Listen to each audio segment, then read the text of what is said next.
Je suis venu manifester pour montrer un petit peu aux citoyens, aux politiques, que ce soit un ministère ou député, le malaise un peu du monde agricole, suite au plan pollinisateur par exemple de Barbara Pompili, ou par rapport au taux de suicide qui maintenant, je pense qu'il faut plus s'en cacher, par rapport à notre pression, la pression écologiste qui assomme nos exploitations et notre travail.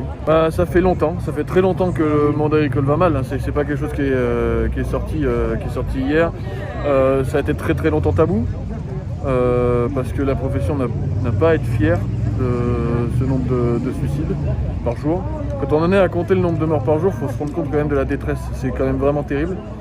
Et où on en est arrivé là, c'est un cumul de choses, c'est des prix qui rémunèrent plus les exploitations, c'est des investissements forcés qu'on n'arrive plus à payer, c'est une surcharge administrative, c'est une pression médiatique, c'est une pression sociale, c'est des avancées techniques qui peinent à avancer, parce qu'on a aussi des problèmes de financement des centres d'expérimentation.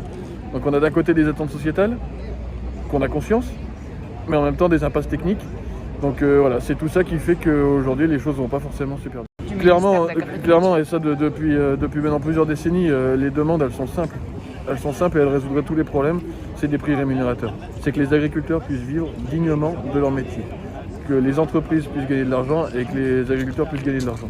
Ça résoudrait le problème de renouvellement générationnel, ça résoudrait des problèmes d'emploi, puisque le monde agricole embauche énormément. Et forcément, moins qu'avant, parce que le monde va mal, le monde agricole va mal. Ça résoudrait l'accessibilité au foncier, ça résoudrait plein de problèmes. Des avancées techniques également. Moi, je suis convaincu que le ministre de l'Agriculture, Jean Normandie, a conscience de tous ces problèmes. Je pense qu'il a répété plusieurs fois, il faut de la valeur à notre production. Après, il faut qu'il ait les moyens pour pouvoir mettre en place cette rémunération possible de la production française. La loi Egalim, elle avait été à l'origine faite pour ça. On constate, mais on le savait déjà, mais on constate maintenant que c'est un échec et qu'il faut la revoir et l'améliorer. Après, heureusement qu'on a quand même l'espoir que les choses avancent, sinon on ne serait pas là, on aurait soit déjà rejoint nos copains, soit on aurait déposé le bilan. Ça change beaucoup dans le sens où ça permettait quand même au monde agricole de briller pendant 15 jours. On va pas se mentir, c'était les 2 semaines de gloire du monde agricole.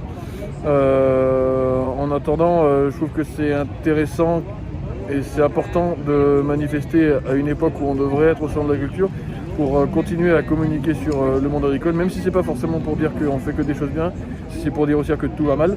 Mais c'est important que dans l'esprit des gens, le monde agricole existe et est toujours là.